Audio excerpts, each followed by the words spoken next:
Good evening, and welcome to the September 8th meeting of the Livermore City Council, actually the pre-meeting. I'm going to call the meeting to order. Roll call, please. Councilmember Barrientos is absent. Councilmember Dunbar? Here. Councilmember Wong? Here. Vice Mayor Branning? Here. Mayor Marchand? Here. So tonight is one of the favorite things we get to do. This is the culmination of the summer reading program for the Livermore Library, and we've got a whole herd of kids out there getting a chance to meet the City Council. So, Mr. Brumley, or Mr. Baker, do you have any comments? We have our city librarian. Good evening, Mayor and City Council members. I'm Anwan Baker, your Library Services Director, and I'm pleased to present the super readers of our 2025 Summer Learning Program. This year, nearly 5,600 residents participated and 1,132 children completed the program to earn the title of Super Reader. Together, our community read more than 6.3 million minutes this summer. Thank you for recognizing their achievements this evening. But before we begin, I'd like to acknowledge the sponsors whose support made this program possible. LARPD, East Bay Regional Parks, Quest Science Center, Papa Murphy's Take and Bake Pizza, Chick-fil-A, In-N-Out Burger, Panda Express, Open Heart Kitchen, the Liverpino Filipino American Organization, Livermore Disc Golf Club, and Friends of the Livermore Public Library. Now I'd like to introduce Assistant Library Director Nathan Brumley, who will begin to guide us through the rest of the ceremony. Mr. Brumley. All right, thank you, Director Baker. And Honorable Mayor and City Council members, I could have you join me down here. We'll get the ceremony started.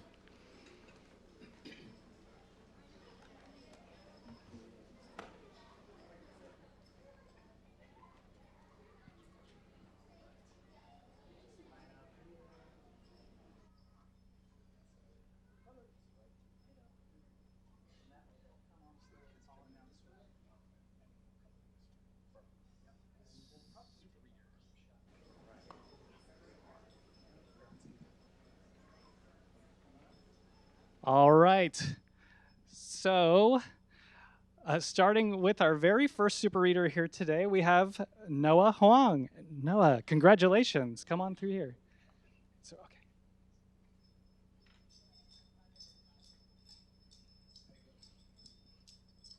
okay. Oh, yeah, thank you. Aiden Harris. Congratulations, Aiden. Right through here.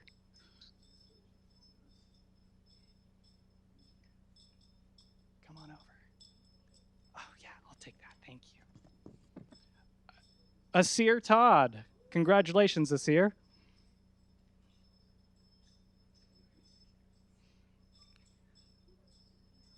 Thank you. Alex Bodie. Congratulations, Alex.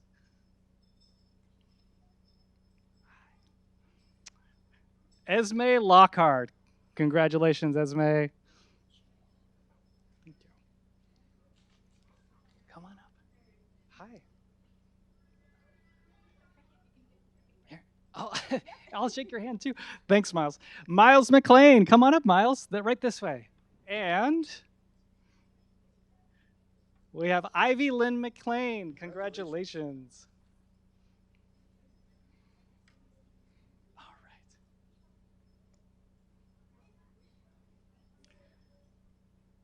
right. Aditi Kalinaraman. Congrats. Nice job. Oh, thank you. Violet Creamer. Congratulations, Violet. Hi, come on over. Reagan Owen. Congratulations, Reagan. Caitlin Bowles. Congratulations, Caitlin. Right through this way. And, I'll take your card right here. Emma Bowles. Thanks, Emma. Right through here. Hi. You two coming together? That's great. Addison Ferguson. All right, Addison, right through here to you two. Go for it. Varun Sejpal. Well done, Varun. Hi. Great job reading this summer. Oh, yes. Great job. Thank you, Natalie Matthews. And Bryson Matthews. All right. And 1 second. Thanks, Everett. Everett Pearson. Congratulations, Everett. And Roan Pearson. Congratulations, Roan. Good job reading. Hi, I'll take the card. Thank you. Riley Mendel. Good job reading, Riley. And come on over. And is his sister right here? Hi, I'll take your card too. All right. Aditya Gupta and Twisha Gupta. Congratulations. Oh, right through this way. Hi. Mira Rakesh. Congratulations, Mira. Right through here. I know you guys. Come on over. Hi. Annabelle Olivarietta. Right through here, Annabelle. Natalia Olivarietta. And Aline Olivarietta. Thank you. Great job reading. Hi. All right, thanks, Nora. Nora Fanutki. Good job, Nora. Nice job reading. Hi. Quinley Visaya. Good job, Quinley. Thanks. Just give it a second here. Great job reading this summer. Congrats. Absolutely. Ria Agarwal. Congratulations. Hi. All right. Hi, come on up. All right. Ryan Pivaronas. All right, go together. You go together. Thank you. And wait, just a minute. Jaylee Tomorrow. Hi. And Laurel Hott. Well job, Laurel. Great job. And right over here, hi. And you two are together, right? All right.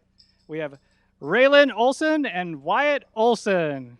Good job, you two. Great job reading. Shruti Singaram. Good job, Shruti. I'll take that, thank you. Nolan Kiefer. Great job, Nolan. Hi. Here, we'll give it 1 second. Mina Setgast. Great job. Great job reading. Hi. Come on over. Morgan Hike McCall. Thank you for the help. Good job. Well done, Morgan. It's a great job reading this summer. And next up, we have Kingston Chen. Nice job reading, Kingston. Right through this way. Hi. Oh, all right. Wait, just a minute. All right. Jasmine Sarang. Well done, Jasmine.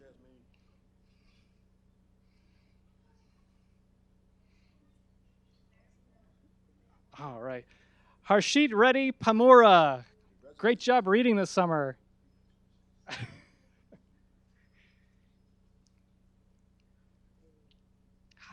I'll take your card right there. Thank you. Adishri Kunwar Busnet. Great job. Great job reading. Right this way. Hi, come on up to me. Here, I'll take your card. All right. Nabil Kazi. Great job reading, Nabil. Right through this way. Yeah. Come on up to me. Thanks.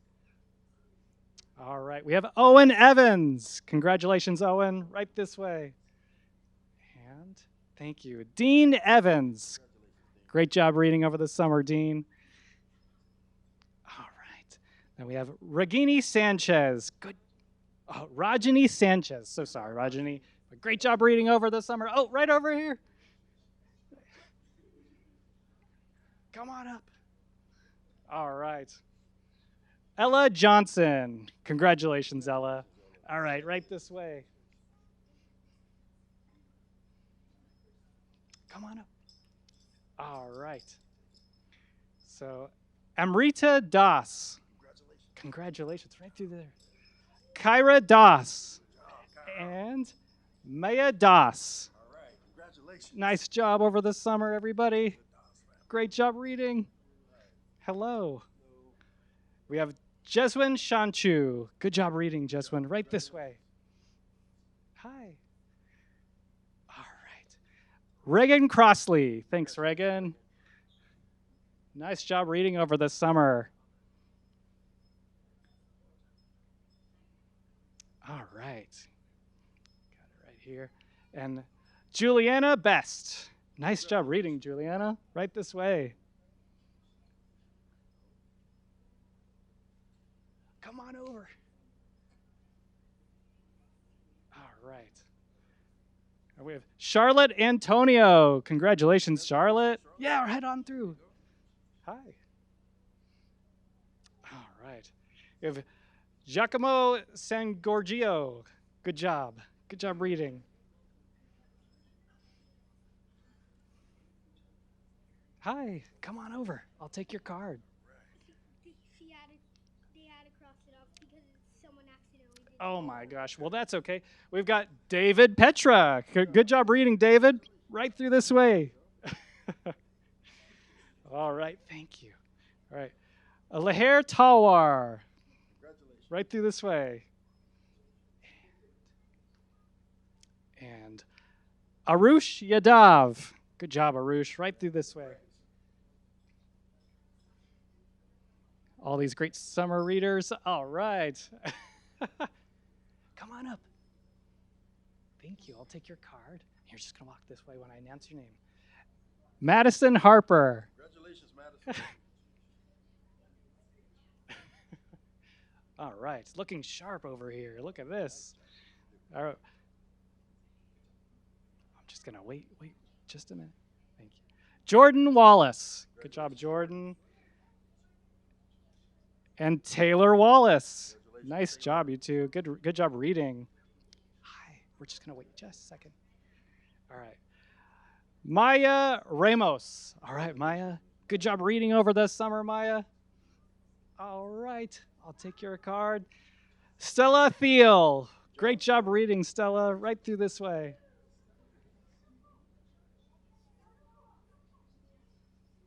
Oh, I'll take your card right over here.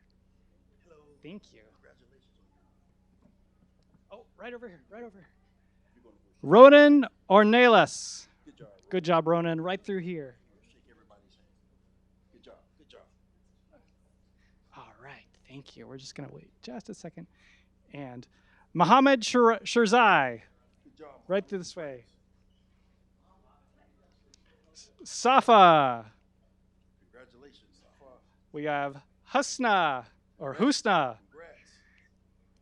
And Aisha Shirzai. Congratulations. And Lema Shirzai. Congrats. Great job reading. Great job reading, everybody. Come on over. All right. Houston, Texas. We have Connor Young. Congratulations, Connor. Great job reading this summer. Oh, I'll take that. Ray Araki. Congratulations, Ray. And then Anna Araki. Congratulations, Anna. Good job. Come on. Hi. Yep, come on over. Thank you. All right, Grayson Barker. Good job reading, Grayson. Right this way. Come on over. And Evelyn Scheffel. Thank you. Thank you for the help there, Evelyn. Appreciate that. Come on over. And Eli Wolfman. Congratulations, Eli. Great job reading, Eli. Come on over. All right. We have Dylan Morgiri. Dylan Morgiri. All right. Congratulations, Dylan. Hi. You take your card. Thank you for this. Kavan Anand. Congratulations. Great job reading, Kavan. Come on over, guys. Come on over, guys. Right over here. All right. And yes. All right. Varun Suresh Kumar. Come on over here. Congratulations. Great job. Yeah, right through this way. There you go. And then we have Rowan Suresh Kumar. Good job, Rowan. All right, yes. Sarah Anand. Good job, Sarah. Congrats, Sarah. Great job reading. Absolutely, be in the line. And 1 second, Callum. Callum Bissett. All right, congrats.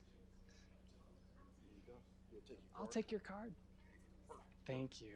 Abhay Nar. Congratulations, Abhay. Enjoy. Hi. I'll take your card. Thank you. Ariz Khan. Right this way. Great job reading, everybody. Hi. I'll take your card right here. Thank you. Clark Hashimoto. All right, Clark, right through this way. Hi. Here, yes, we'll shake hands, and then I'll happily take your card there. Amelia Green. Good job, Amelia. Great job reading, Amelia. There you go. And then Anakesh Ramia. All right, Anakesh, right this way. Hi, I'll take your card there. Thank you. We have Lynn Paye. Good job, Lynn. Lynn, right this way. I'll take your card. Thank you. Anaga Kinney. Congratulations. Great job reading.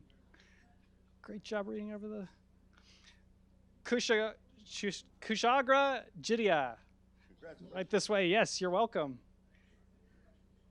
Hi. I'll take your card there. Thank you. Ishanvi Murti. Great job reading, Ishanvi. All right. Naralia Monoj Kumar. Congrats. Great job reading. Hi. I'll take your card there, thanks. Alexine Fleer. Great job reading, right through this way. Hi, everybody. If you've got a card, come see me. Hi. All right. We have Grace Larson. And Rose Larson. Great job reading. Great job reading over this summer. Hi. We have Zareen Patel.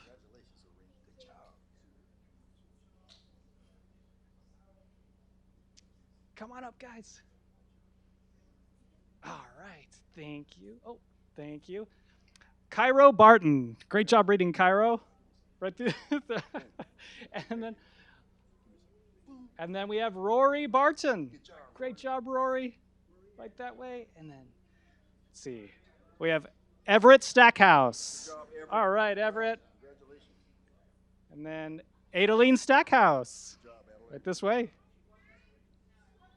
Here, I'll take that. Thank you. Barial Khan. Good job, Mario.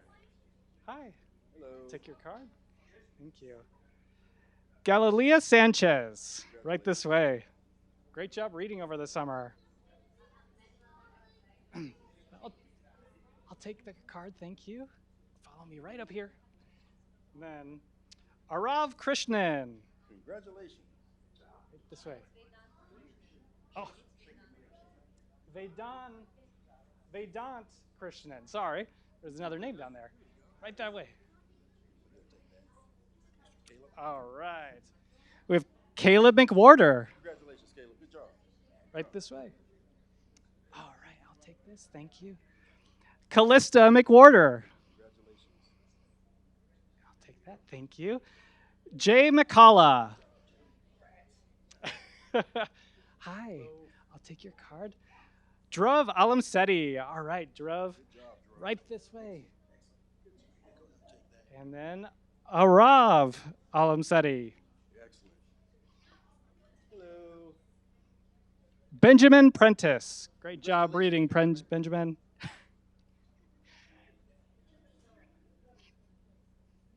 All right, I'll take your card. Great job reading over the summer. Ellery Santos. Great job, Ellery. Thank you. Karis Shippey. Congratulations. Great job, Karis. Hi. I'll take your card there. Yeah, great job reading. Here, I'll take your card. Purvi Andra. So right through here. Hi. I'll take your card. Thank you very much. And we have Nanid Damija. Nonid Damija. So sorry. There you go. All right, thank you. Maddox Lewis. All right, Maddox, right this way. All right, hi. Aiden Zendijas. Right this way, Aiden. Great job reading over this summer. Come on over. I'll take your card. Thank you. Landon Karskaden. All right, Landon, right this way. And then Hudson Karskaden. Congratulations, Hudson. Good Right that way. Hi. I'll take your card. Thank you. Noah Narayan. All right, Noah, great job reading over this summer. Hi. Amelia Aw. Ow. Amelia Ow. All right, Amelia, right this way. Hi. I'll take your card. Samira Sheikh. Congratulations, Samara. Come on over. I'll take your card. Hi. Juliana Dang. Congratulations, Juliana. Hi. Very fancy. Rhythm Alamseti. Congratulations. All right. Thank you. Lily Martinez. Congratulations, Lily. Getting full. Come on over. Hi. Great job reading over this summer. Aran Saha. Good job. Right this way. Yeah, I'll take your card. Thank you. And we're just going to wait just a second here. All right. Tisha Awali. Good job, Tisha. Hi. I'll take your card. Thank you. Donna Espinosa. All right. Then right through this way. Hi. Great job reading over this summer. Good job. Never stop reading. Yeah. That's how you learn. All right. We've got Ali Valendez. Congratulations. Ali Villasade. Sorry. Right this way. Daniel Valazade. Congratulations, Daniel. Right this way. Come on over. Here, I'll take your card.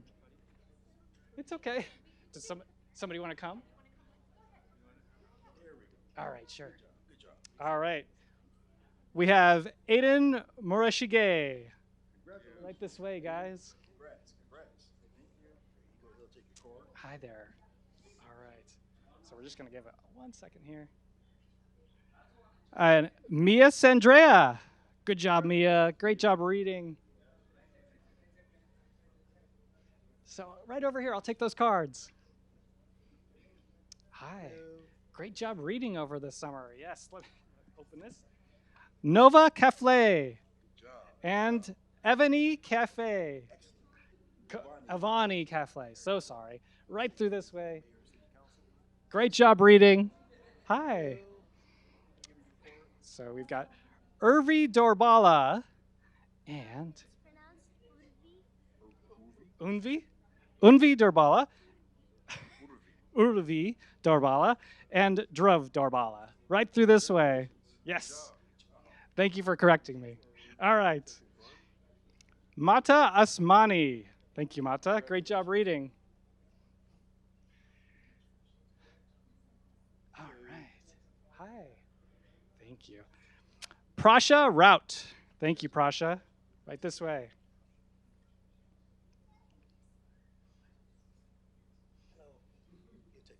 All right. Thank you. Ovmav Mulakala. Congratulations. Right this way, Omar. Hello. I'll take your card. Are you two together? I'll take. Oh, that's great. All right. Reading together. That's amazing. Cassandra Martinez Favela and Clarissa Martinez Favela. Right through this way. Great job reading, you two. All right. Thank you. And we have Amaya Dashmuk. Right this way. Great job reading, everybody. Come on down. Take your card. All right. Yeah. Thank you. Yeah. We'll shake hands. That's great. Yeah. You can take a picture of us. All right. I'll announce you though. We have William Caulfield. Right this way, William. Hi, come on down. I'll take your card there. And Forrest Pembleton. Good job reading, Forrest. Right this way, Forrest. Right over here. Yep, yep. Hi.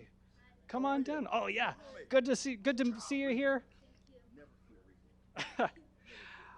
Mohammed Nouri. Good job reading, Mohammed.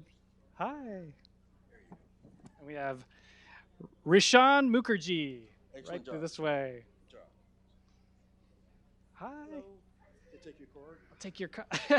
I can take your hand too. We have Arav Mishra. Good job reading, Arav. Right this way. Hello. Oh, thank you. Yes. And then Artha Mishra. Congrats. Hi. I'll take your card. Thank you. How are you today? We have Ranveer Lal. Ranveer, come on down. Come and shake those hands. Shake those hands. Congratulations on your reading. Great job reading. Right over here, guys. I'll take your card. All right. We have Ekis Sandhu, and I'll take your card down there. Thank you. Congrats. And Genevieve Sandhu. Congratulations. I'll take your card right over here. Thank you. All right. We have Mohika Lohia. Lohia. All right. Right this way. Thank you. All right. Thank you very much. And Lucas O'Neill. Good job reading, Lucas. Congratulations on your finishing your reading. Come on down. Hi. I'll take your card. Thank you. We have Saindavi Raghavendran. Congratulations. Great job reading. And I'll take your card too. Thank you. And then Vaishnavi Raghavendran. Great job reading. Hi. All right. I'll take your card. Thanks. We're just going to wait for a second here. Good job, AJ. AJ Jones. Great job reading. All these super readers here tonight. That's so great. Hi. I'll take your card. And then we have Aman Sharma. Congratulations, Amon. Great job reading over the summer. We'll take your card. There you go. Thank you. We have Sai Rakshita Seshadri. Right this way. Hi, come on over.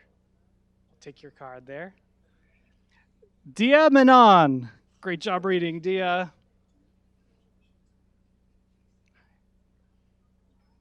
All right. Thank you.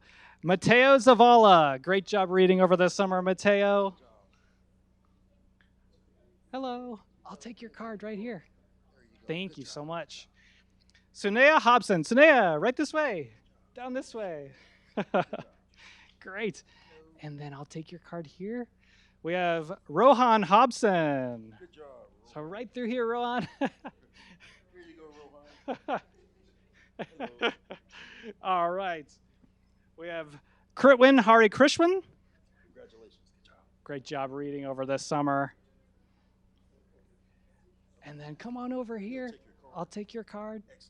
And Akira Goyle. Akira, there's your first hand. Hi. I'll take your card down here. All right. Great job reading over this summer. We have, Laura Esberchi. Right this way. And then we have Maya Esberchi. All right. Hi. Great job reading over the summer, Samson. Samson Moyo. Great job reading. Hi. We have Arthav Bomanan. Arthur, good job. Congratulations. Hi. I'll take your card. Thank you so much. Anav Menon. Good job, Anand. Anav, right this way. Thank you.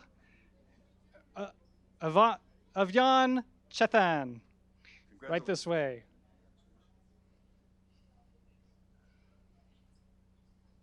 Hi. Come on over. We're coming down together. That's great. All right. Here, I'll take both of those cards. We've got Maya Krishnan and Mira Krishnan right through here. Yeah. Hi. Great job reading over this summer, as usual, right? Here, I'll just give it a second here. Oh, thanks very much for that, too. Yeah, you guys are brothers, right? Mm-hmm. Very nice. Yeah, we're just going to wait. There you go. They got it. All right.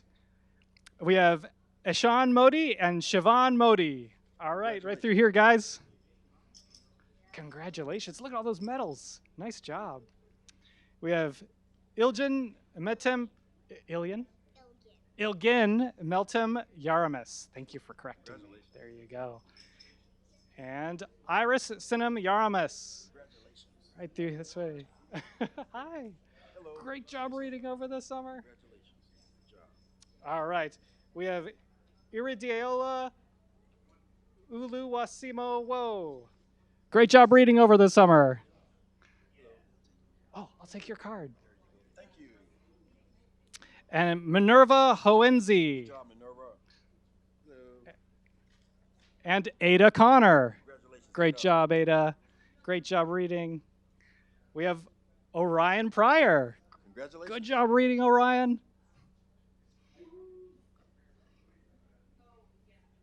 And come on down, I'll take your card. Hello. Thank you. We have Vivisha Kohli. Great job reading, Vivisha. And right through here, I'll take your card. Rosie Gulech. Congratulations, Rosie. Right, great job reading. Oh. And then Leo Gulech. Congratulations, Leo. Right this way. And Sanvika Ganta. Congratulations. All right. And it appears that that concludes our ceremony tonight. Thank you very much for everyone coming. We'll have to do the count, but it could be quite a few, yeah. We'll look forward to seeing everybody next year at Summer Reading. Thank you.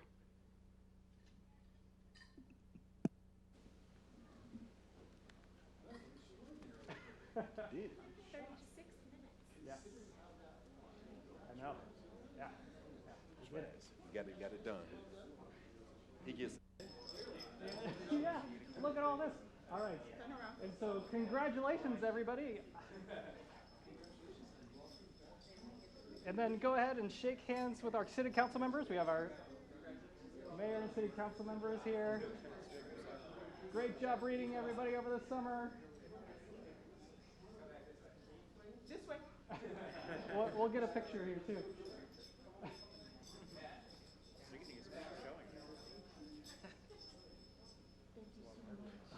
Okay. Thanks, everybody. Appreciate that. Okay. Well, in that case, I'm going to, we just concluded the program with the library and the Super Summer Reading Program. So with that, we're going to move from that, and we're going to go into a closed session. So I'm going to call this meeting to order, and a roll call, please. Councilmember Barrientos? Present. Councilmember Dunbar? Here. Councilmember Wong? Here. Vice Mayor Branning? Here. Mayor Marchand? Here. Okay, so we are going to be moving into closed session. This is a conference with legal counsel on existing litigation and with real property negotiator, meeting with Paul Spence. Is there anyone that wishes to speak on either of these closed session items? Seeing none, we will adjourn into closed session. Thank you. Good evening, and welcome to the third part of the September 8th meeting of the Livermore City Council. We just had the Summer Reading Program, which was a lot of fun, and now we're back here after the closed session, so I'm going to call the meeting once again to order. Roll call, please. Councilmember Barrientos? Present. Councilmember Dunbar? Here. Councilmember Wong? Here. Vice Mayor Branning? Here. Mayor Marchand? Here. If you'll join me in the Pledge of Allegiance. I pledge allegiance to the flag of the United States of America and to the republic for which it stands, one nation, under God, indivisible, with liberty and justice for all. Great, thank you. Moving on to was a report for the actions taken during closed session, asking the city attorney, Ms. Mazzotti, was there any action taken that was reportable? Yes, thank you, Honorable Mayor. Tara Mazzanti, Acting City Attorney, and I'd like to report the following. Pursuant to Government Code 54957.1A, I'm reporting that in the matter of Alameda County Taxpayers Association and Alan Heckman versus City of Livermore, Alameda County Superior Court Case Number 23CV047436, the City Council voted unanimously to approve the settlement agreement and mutual release signed by the petitioners that releases the City of Livermore and resolves the lawsuit in exchange for 1, a $1,562,379 credit to the water utility and $2,220,621 credit to the sewer utility pursuant to Government Code 53758.5. 2, cessation of charging the water and sewer utilities rent for the use of the public right-of-way pursuant to the methodology in the 2009 MGT of America study. Creation of a restricted fund for street pavement maintenance costs paid by the water and sewer utilities. And 4, the payment of $271,000 in attorney's fees. This case concerned transfers of funds from the water, sewer, and stormwater enterprises to the general fund. The City Council has authorized the city manager to execute the settlement agreement and mutual release. This concludes my report. Thank you. Okay, moving on to proclamations and presentations. We have 3 of those tonight. The first proclamation is declaring September 2025 as Emergency Preparedness Month, and I'll present this to Herbert Cole, our emergency manager. So whereas September is recognized nationally as Emergency Preparedness Month, a time to empower residents to act and build a more resilient community by preparing homes and businesses for any type of emergency, including natural, technological, and man-made. And whereas disasters can strike unexpectedly, which means planning is crucial to ensuring the safety and well-being of families, businesses, and neighborhoods. And whereas the City of Livermore is committed to inclusive emergency preparedness and providing residents with access to the resources and information needed to help mitigate against, prepare for, respond to, and recover from disasters. And whereas through its Emergency Management Office, the City of Livermore partners with federal, state, county, local, private, nonprofit, and community organizations to educate Livermore residents about local hazards, natural disasters, and how to prepare for them. And whereas by continuing to work together with community members, the city can improve survival rates and recovery efforts after a disaster. Now, therefore, the City Council of the City of Livermore proclaims September 2025 to be Emergency Preparedness Month in the City of Livermore and encourages community members to prepare for emergencies before they occur by visiting ready.gov, the City of Livermore Emergency Management website, and by becoming a City of Livermore disaster volunteer. Mr. Cole?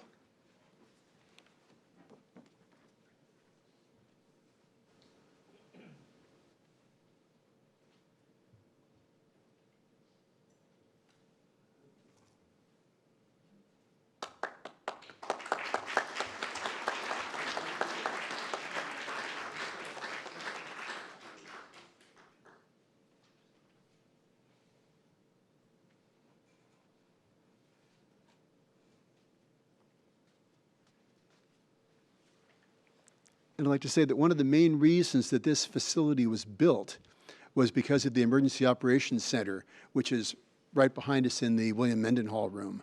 As was often said, we didn't have an Emergency Operations Center. We had a room that we called an EOC. So the fact that we actually have one, and right after we dedicated this building, we were using it. So it's certainly come into fulfilled a need in our community. So thank you very much, Mr. Cole.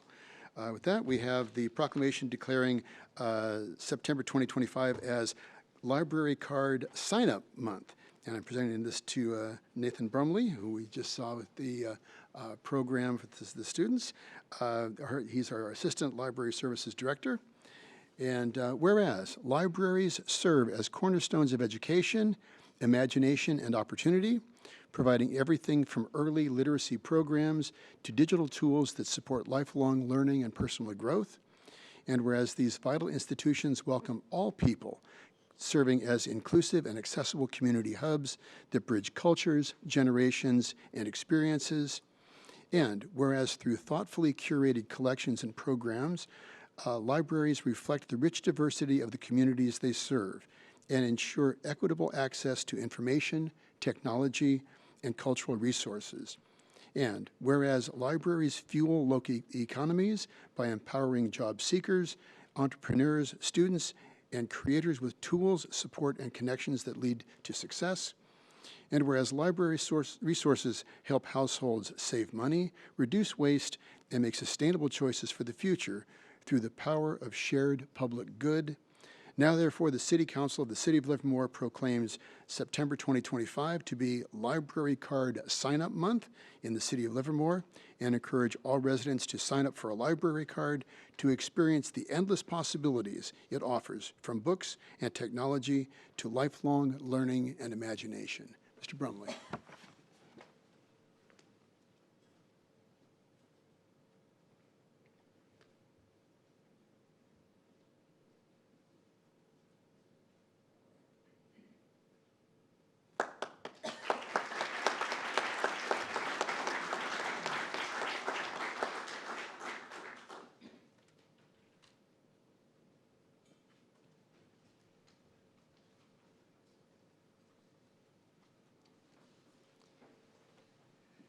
Many of you know that I started my public service career working at the Hayward Library, which was also a Carnegie Library, just like the original library that we had here in Livermore. So with that, we have Pollution Prevention Week, September 15th to the 21st. Water Resources will be collecting this. Whereas the City of Livermore takes great pride in protecting and maintaining its landscapes, watersheds, and natural resources. And whereas pollution in the form of trash and debris, chemicals from industry and everyday living, and sediment from construction and some land uses have the potential to degrade the quality of life and the quality of resources within Livermore's watersheds. And whereas the City of Livermore Water Resources Division supports programs to reduce pollution, increase the environmental quality of our watersheds, and provide our community with the knowledge to be effective environmental stewards. And whereas 40 years of pollution prevention, honoring the past and protecting the future, is 2025's Pollution Prevention Week theme, and whereas the third week of September is nationally recognized as Pollution Prevention Week, and is an opportunity for the City of Livermore to join forces with businesses, industry, environmental groups, community organizations, and residents to ensure a prosperous and sustainable future. Now, therefore, the City Council of the City of Livermore proclaims the week of September 15th through the 21st, 2025 as Pollution Prevention Week, and urges all community members and businesses to reduce, reuse, and recycle, only let rain flow down the drain, prevent sewer overflows by not putting fats, oils, grease, or flushing disposable wipes down drains, and please pick up litter in our community. So with that, we have, I believe, Braden Christensen here.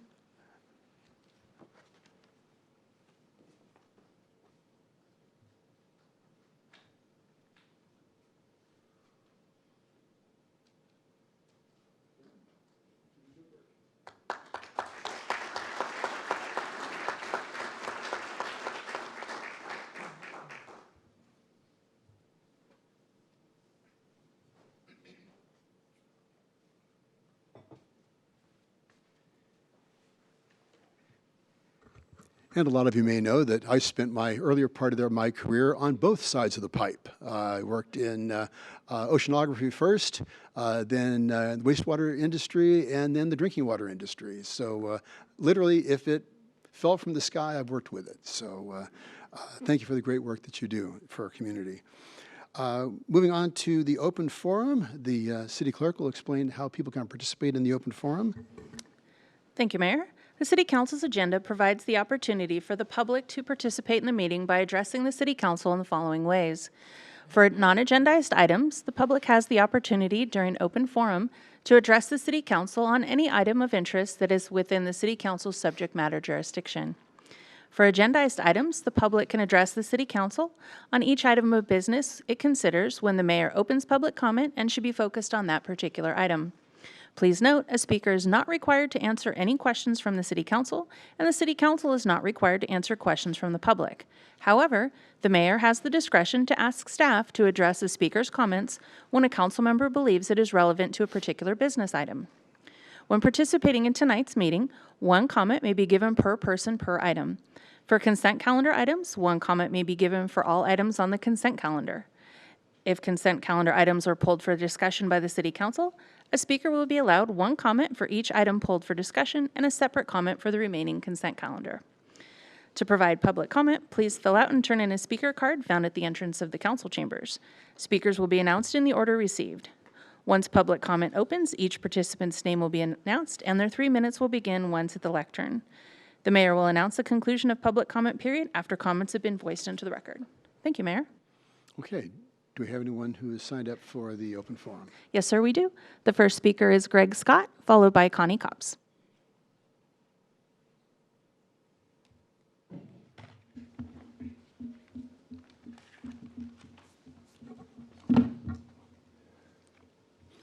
Good evening. I am Greg Scott. I first spoke before the City Council 8 years ago, the next Livermore City Council meeting. I spoke on homelessness and what was then called Community Forum, and now it's called Open Forum. Little did I realize that I would be homeless for another 4 3/4 years. I got very lucky, and I've been housed for 3 1/4 years. It is 8 years later from when I first spoke to the Livermore City Council, and the homeless situation has gotten much worse. What is the evidence of that? How about dead homeless in Livermore?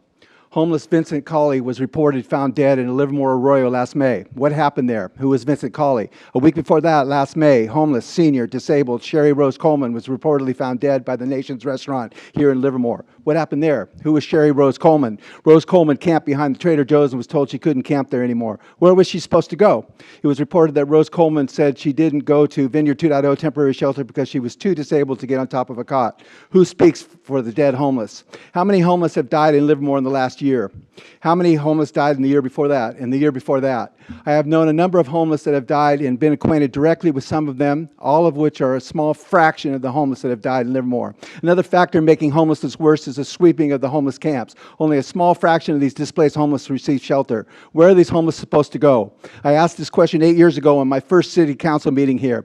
Governor Newsom brags about recently sweeping more than 16,000 homeless camps in California and mandates with the extortion of state monies distributions that municipalities do the same. This is heartless. Governor Newsom also authored with the state of California and amicus curiae, friend of the court brief for the U.S. Supreme Court decision of City of Grants Pass, Oregon v. Johnson, 2023, to criminalize homelessness. How does this solve homelessness? It does not. It only makes homelessness situation worse. Someone please explain to me the difference between Governor Newsom's amicus curiae and that of the right-wing Goldwater Institute. Both lack humanity. Where are the more inclusive, less cost-burden solutions to homelessness? The cost of housing is directly linked to homelessness. By reference, is Colburn and Alburn's book, Homelessness is a Housing Problem, How Structural Factors Explain U.S. Patterns, 2022. I do not agree that homelessness is primarily a housing problem. It is mainly a political problem. The premises in this book are strong. The conclusion is wrong. How can that be? An example is the logic of the data that most pedestrians are killed in crosswalks. Do we then not walk in crosswalks? We continue to put a large amount of resources into a few. Those that do not receive these resources can do what? Die? A boxable 361 square foot fully furnished modular home has a base price of $60,000. What is the estimated cost of housing 16,000 homeless? What is the estimated cost of housing 16 homeless in the downtown Livermore Eden Housing Project? Follow the money, Livermore. We are no more addressing the fundamental homeless problem now than we were 8 years ago. When are we going to change this, Livermore? Do dead homeless matter to us?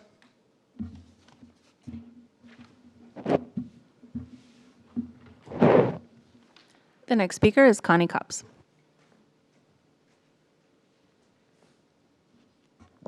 Hi, my name is Connie Copps, and I'm here to address a couple issues all related to Springtown. On June 10th of 2025, I met with Andy Ross with an agenda with 4 very pointed questions on it.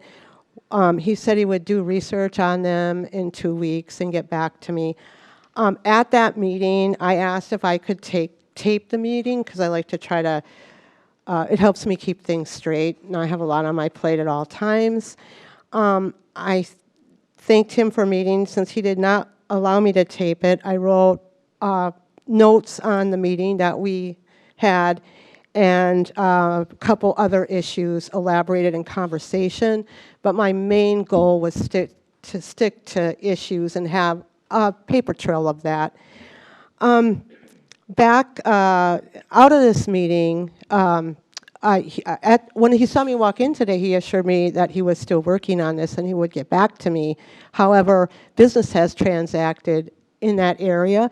That probably should have happened before, this transacted, or probably should have been acknowledged at least in some way, and it wasn't. I just don't understand how so much can be swept under the rug. I know at the 28th meeting, you had agreed to what was proposed for that area. You had abstained from that. I'm really confused whoever even realized what happened from all the meetings that occurred on this and how they were interconnected. They were not, there was no continuity with one meeting to the next, and it troubles me that this could occur. Now, he did assure me that he's working on these questions, but there are two major concerns that I have regarding to that area, and that does not really have to do with the park that's been getting built, so to speak, but it has to do with the existing parks there. I take my granddaughter there, and as a 65-year-old lady, I'm climbing up the ladder, spotting her, because there's openings. All age groups are invited to these playgrounds. One push, and I'm sorry, they're dangerous. Go out there, please look at the Bill Clark Park.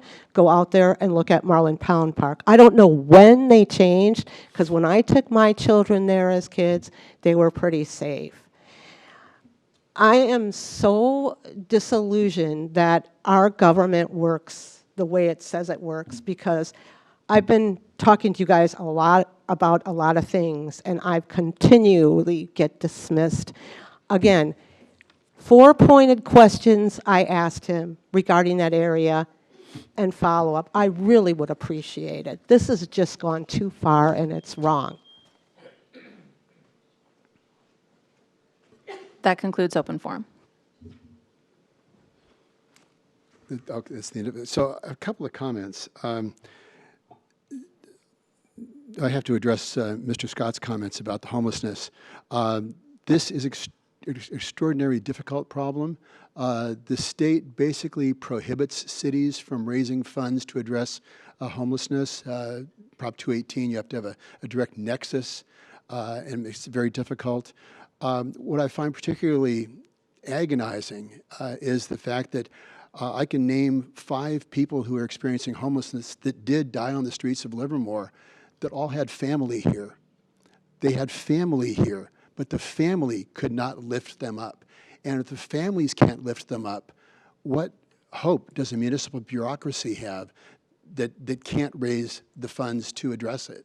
It's extraordinarily difficult, and it is problematic, but the agency that is empowered to do that, the county, receives money specifically to address homelessness, and we continue to work with the county, and we continue to work with our neighborhood partners to address homelessness. But as you well know, it's extraordinarily complicated. With Ms. Copps, Marlin Pound and Bill Payne Park, those are both managed by the Livermore Area Recreation and Park District and not by the city.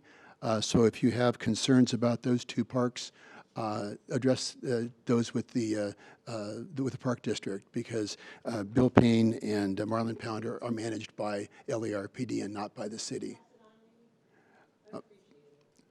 Thank you.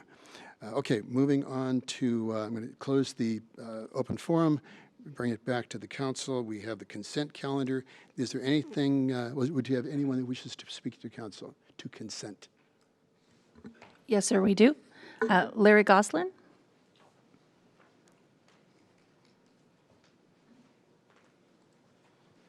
Thank you, Mayor and City Council. I've come here to address Agenda Item 6.8.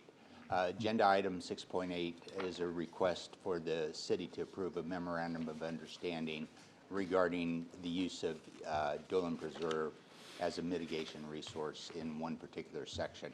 That section is adjacent to a ranch that I own on Collier Canyon Road.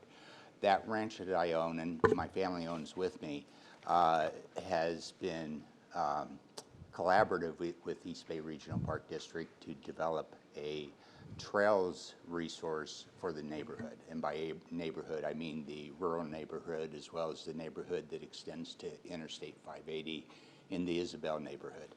That trail was intended to create access from Collier Canyon Road to Dolan Preserve and then allow Dolan Preserve to continue to Dolan Road, creating a loop-type trail that would benefit Las Positas Community College, as well as the high-density, affordable housing neighborhood that was recognized to be developing in the area. Unfortunately, although that project was approved by the East Bay Regional Park District Board and was funded by the Altamont Landfill, or funded 50% by the Altamont Landfill Open Space Committee, and was moving forward with a wrap-up of the final issues of concern, there was a transition of East Bay Regional Park District staff. That transition resulted in confusion about the use of Dolan Preserve and the interests of the community. There was a transition of focus then to using the property for a mitigation resource as opposed to a recreational resource. So what had been a anticipated opening date was delayed significantly as mitigation projects started to become the focus of Dolan Preserve. With that, the benefit of the trail was lost to new staff members that came on board with East Bay Regional Park District. As a result, the Park District, although they approved the contract with my family and I, withdrew from the contract, and the community lost that trail resource that would create a loop trail in the area. So, you know, what I'm requesting of this committee is that, one, you either defer the MOU and allow the Open Space Committee as well as LAFCO to comment on the changes of East Bay Regional Park District's approach, or if that can't be done, condition the approval of the MOU to ensure acceptance of the conditions or of the contract that was proposed years ago when the project was first brought forward. Thank you. Thank you. Okay, That concludes public comment. Okay, in that case, I'm going to close the public comment on the open forum and bring it back to the council. Is there anything that anyone wishes to have pulled for discussion, or to just have questions? Comments and questions. Comments and questions, okay. Anybody else down the line? Okay, Vice Mayor. I have a couple of things, and that actually, Mr. Godwin brought up some new things, so I'm going to start with just a couple of comments, and then I'll get on to questions. So first, I want to comment on 6.4. I just will take every opportunity I can whenever we're bringing up anything about fire codes and building codes, just to remind the public that there are also changes happening at the state level kind of continuously, and to monitor those, because some of the proposed changes at the state level will impose restrictions on everyone's houses and require some updates there. So pay attention to what they are. The ones that we're putting in often are optional, but the state has been talking about implementing mandatory changes. So keep an eye on those. Try to keep your house fire safe. It is in your best interest anyways to do so, but I want to make sure no one is caught off guard when that change comes, if it comes. 2 words, defensible space. Yes. Our codes do a good job of defining, you know, how to improve your home's odds if there is a fire to survive. A quick comment on 6.5 and a little history for everyone. The Social Opportunity Endowment Fund was a fund that we had. You can read through this report, but basically we set up an endowment fund and we're constantly dipping into the principal. And so over the years, it drained away and we had become very dependent on that money to fund our services. It's complex how you use money from the feds. It's complex how you use state money. That money was under our control. It went away. The city has figured out a way to replenish that fund. And now the change we're making is just to make it last in perpetuity by creating an actual endowment in which we're using the interest on that. So we'll invest the money, use the interest, invest it every year in services. And that's money that we control and we're able to spend in not completely any way we want, but in a much more flexible number of ways than what the state allows. So those are my comments. On questions, I have a question on 6.14. The wording on it was a little confusing to me, and I just want to check with staff. I believe the intent of this is consulting services. Right now, there's no proposed change in usage for anything. The barn was mentioned in there. Is there plans for any change of usage currently with this, or is this just study right now? Vice Mayor, to the Mayor, this is your City Manager, Mariana Birch. You're absolutely correct. There are currently no plans to change uses of the barn property, the property on which the old barn building sits. This consultant will be engaged to contemplate potential uses specific to electric vehicle charging stations. And should we decide that there should be a change in the current use of that property, there will be a public process and any changes will return to the City Council. Okay, thank you. And then the last item is on 6.8. I'm concerned about the issues that Mr. Gosselin raised. I do believe there was a priority to get that trail done. It's been a priority of multiple agencies at this point because it does cross a few different boundaries. And Mr. Gosselin's participation in making sure that that trail moves forward was a major part of actually getting a loop trail finished. So my first question is, was this changed? This would be a major concern of mine if this was changed. Does staff know anything about that, about Mr. Gosselin's comments on it? So this is Paul Spence, your Assistant City Manager, through the Mayor. We have been working on the property that you're seeing before you under 6.8, and that really is mitigation property associated with several interchange projects and things that we've worked on. Andy can answer basic questions, but there is room on the property that we're looking at this evening to accommodate that trail, that point of access. The agreement that Mr. Gosselin's talked about is really a separate agreement between himself and the Park District. But Andy, do you have additional context that you can share? No, okay. Okay. Then kind of the follow-up, and I might pull this item afterwards because I might move this to discussion. But what would the ramifications be right now if we did pull the item to delay just to get clarity from East Bay Parks that we would be able to maintain the ability to have a connected trail there, just to get that added clarity and say bring it back at next meeting? Would that cause issues with this contract? It could delay a pretty lengthy process that's been undergone for about a decade or more. So these mitigations that the city's been working collaboratively with are for projects that were 10 plus years old. Yeah, I don't want a major delay. I'm looking for that clarity is basically what I'm thinking. So I don't know, I don't want to create a lot of extra work for you, but would a short delay be feasible just to get that clarity for us? I think we could get the clarity and still move forward with the easement boundaries and MOU as written. As Mr. Spence said, it's been designed to accommodate trails, and but we could meet with the resident, Mr. Gosselin, and others to see if something can be done.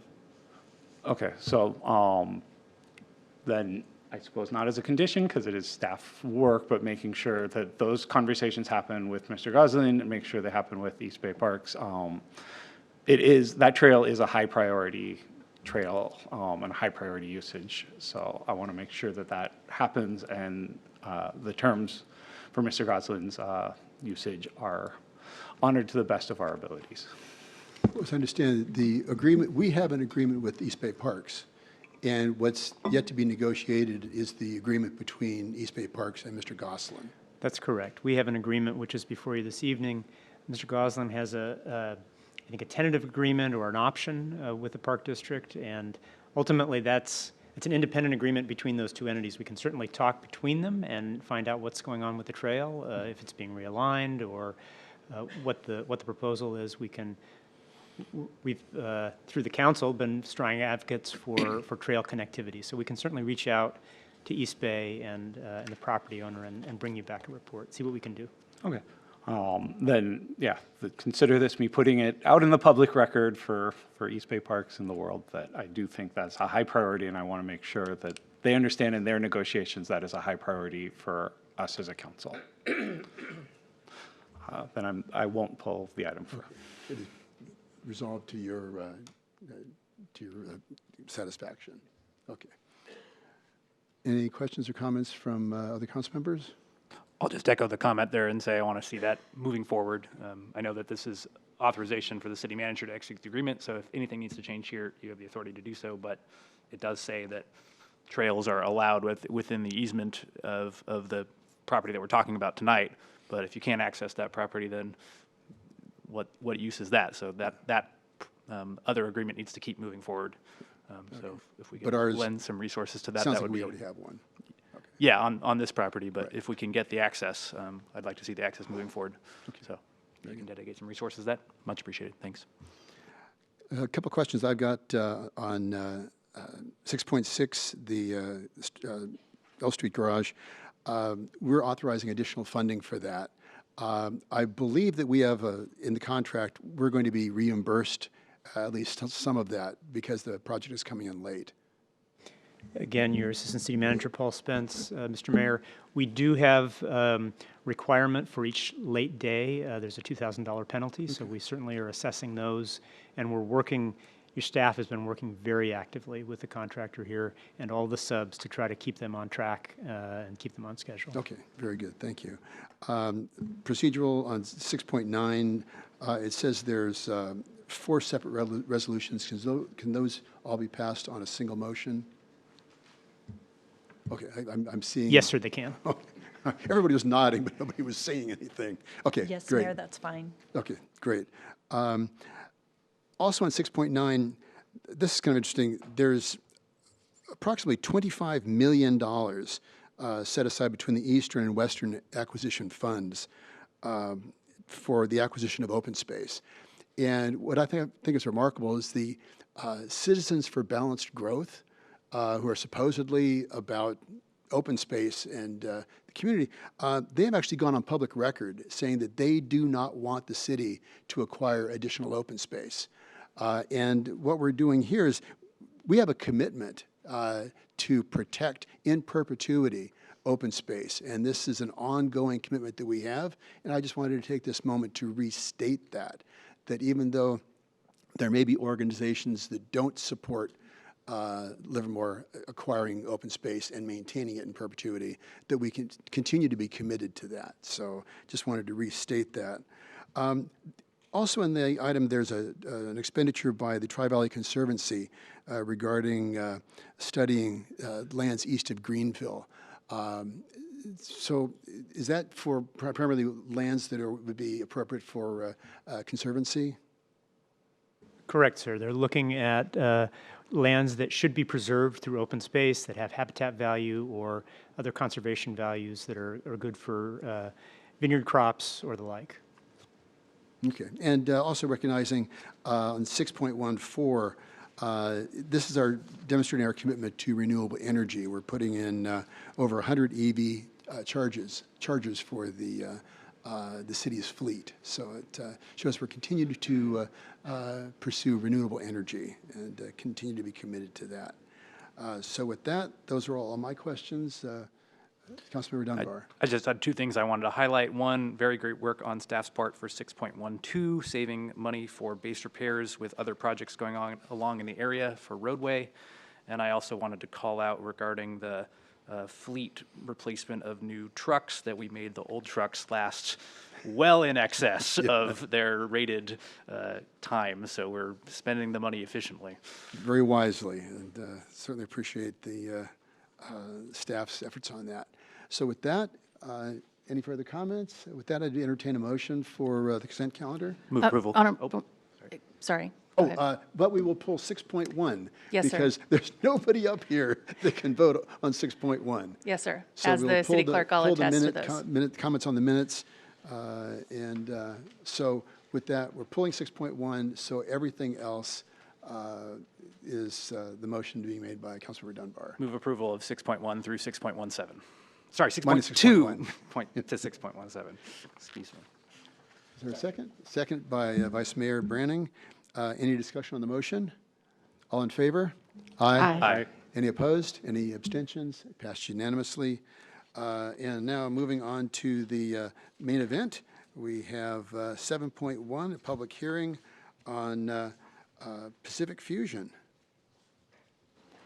Honorable Mayor Marchand and members of the City Council, this is your City Manager, Mariana Birch. Item 7.1 is going to be presented by Emily Ledoux, Assistant Planner, with the assistance from Andy Ross, Principal Planner.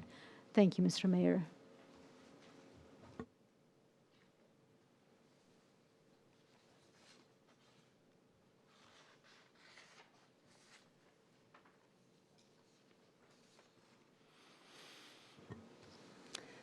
Good evening, Mayor Marchand and members of the City Council. Tonight, I'll be presenting the Pacific Fusion Project. To provide a brief background, Pacific Fusion is proposed on the easternmost site of the SMP 39 site, which is southwest of West Jack London Boulevard and the airport and west of the Oaks Business Park. Council authorized the annexation of SMP 39 in March of 2024, specifically to create a campus-like setting with a mix of office and industrial uses to foster an environment for innovation, research, and experimental labs. The entitlements associated with this project include a plan development amendment to allow up to 110 feet in height to accommodate specialized equipment in order to support the research and development use, as well as a removal of the 20% limitation on warehouse and distribution facilities, both with a conditional use permit, a vesting tentative tract map amendment to create a 14-acre lot to accommodate the facility while maintaining 6 lots, a site plan design review to ensure that the layout, design, and architecture complies with zoning and design standards, and a conditional use permit to authorize the 110-foot tall building height. The associated environmental review involved an addendum to the certified SMP 39 and 40 environmental impact report and an exemption for advanced manufacturing projects. Pacific Fusion is a light industrial use, specifically a research and development facility for advanced manufacturing. It is the commercialization of a new green energy technology, fusion. The building would contain a pulsar, which the applicant has requested the height amendments in order to accommodate. This technology builds off of decades of government research, including major advances in fusion technologies that has come out of the labs as recently as 2022. Where the labs achieved fusion using laser technology, Pacific Fusion would use magnetic drivers. The end goal is to create a sustainable clean energy source where the output is greater than the input, meaning the machine would be self-sustaining. For your reference, this is the pulsar. Each side is made up of modules stacked on top of each other to facilitate the energy needed to create fusion. The 110-foot portion of the building is where this equipment would be housed. To orient you to the site, West Jack London Boulevard is along the top of the slide, and the project is proposed on the parcel to the south. There are 2 access points proposed. The eastern one would be signalized, and the western one would be right in, right out only. Parking is located exclusively on the east side of the parcel, and storage and loading docks are proposed on the west side, all screened by landscaping and fencing. The project includes the widening of West Jack London from 2 to 4 lanes, including a landscaped center median. Along the project frontage, a multi-purpose trail is proposed, consistent with the active transportation plan and conditioned to be 10 feet wide. The project is also conditioned to include directional signage, sharrows, and a bike box on the westbound lane to encourage cyclist usage of the trail. These are the proposed elevations. The north elevation at the top of the screen is the front of the building facing West Jack London Boulevard. A placeholder for a proposed art piece representing the signs taking place within the building is shown on the north elevation.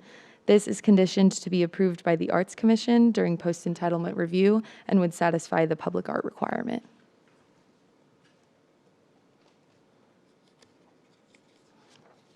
This rendering shows the project as one would approach along West Jack London Boulevard. As mentioned previously, the center median would be landscaped, further softening the facade. It was removed in this view in order to showcase the architecture. If approved, Pacific Fusion would have a number of benefits, including meeting climate action plan and strategic plan goals. As mentioned previously, the project is the commercialization of a green energy technology, furthering the city's goals of fostering an innovative green economy. If approved, the project would also further the strategic pillar, an economy that prospers, as it would provide roughly 250 high-quality jobs at a variety of levels, including engineers, technicians, and scientists. It also has the potential to create an emerging industry cluster, drawing interest from related businesses wanting to locate near Pacific Fusion and the Livermore Labs. Lastly, Pacific Fusion would have the opportunity to create community partnerships with Las Positas College, Innovation Tri-Valley, and the labs.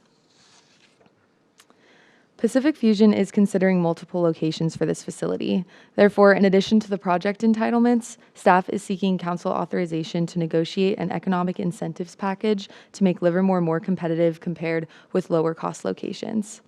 Staff recommends the following framework that could reduce costs associated with business operations, including but not limited to an unsecured property tax abatement, rebating 80% of Livermore's share of all unsecured property tax for a period of 10 years, or as long as Pacific Fusion is in operation at this location, whichever is shorter. Pacific Fusion's unsecured property tax is levied on specialized equipment needed for operations is anticipated to be unusually high. A rebate would allow the business to retain resources needed to invest in and advance the technology. Under this proposal, the city would retain all secured property tax for the land and the building and 20% of the unsecured property tax. It also includes a tax on industrial construction elimination. The Livermore Municipal Code establishes a one-time tax on industrial construction. Staff proposes to return with a municipal code amendment to allow the city to waive or adjust the tax for unique businesses, similar to Pacific Fusion, that generate a range of medium to high wage jobs or achieve other strategic or economic development goals. Community Facilities District formation. A CFD would defer upfront costs and spread them out over time. Under a CFD, the city would issue bonds to fund applicable city impact fees and public improvement costs, and a special tax levied on property within the CFD to repay the bond's principal and interest. CFD formation is common within the city of Livermore and typically spans about 30 years. Under a CFD, the city would receive impact fees up front, and the bond issuance would be used to fund public improvements for the community. Each of these items would be formalized in an agreement and brought back to council for review. Planning Commission and staff recommend that the City Council adopt a resolution finding that the project is exempt and certify and adopt an addendum to the S&P 39 and 40 Environmental Impact Report, introduce an ordinance adopting the Plan Development Amendment, adopt a resolution approving the project, and direct the planning manager to file a notice of exemption and notice of determination in accordance with CEQA. Staff also recommends council authorize economic incentive package terms and direct staff to proceed with negotiating an economic incentive agreement and to prepare the related documents. If Pacific Fusion does not choose to locate in Livermore, staff recommends that the council direct staff not to proceed with second readings of the ordinance, which would also invalidate the project approvals established by resolution. This concludes staff presentation, and we, as well as the applicant, are available for questions. Okay, very good. Thank you. Would the applicant care to say a few words?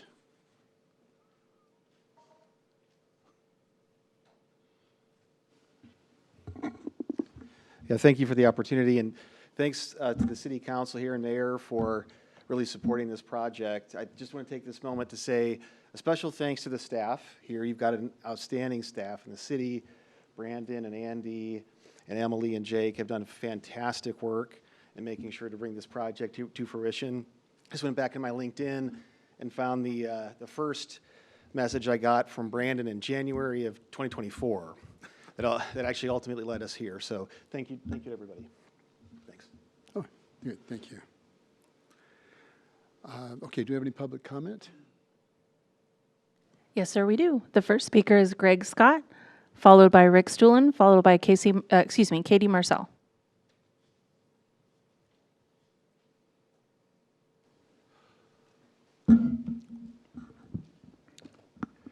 I'm Greg Scott. Livermore, this project is a colossal boondoggle. The chance of generating electricity out of nuclear fusion in the foreseeable future is about like generating electricity from fairy dust. The expense of this is ridiculous. What the nuclear ignition facility does is take a pellet about the size of an eraser, and it's cryogenically, that means extremely cold slush of frozen tritium and deuterium. Tritium is a hydrogen, all hydrogen atoms have one proton. Tritium has 2 neutrons with it in the nucleus, and deuterium has 1 neutron in the nucleus. To prepare that pellet is $1 million. Okay, what the nuclear ignition facility does is fire 992 lasers at that pellet. To generate,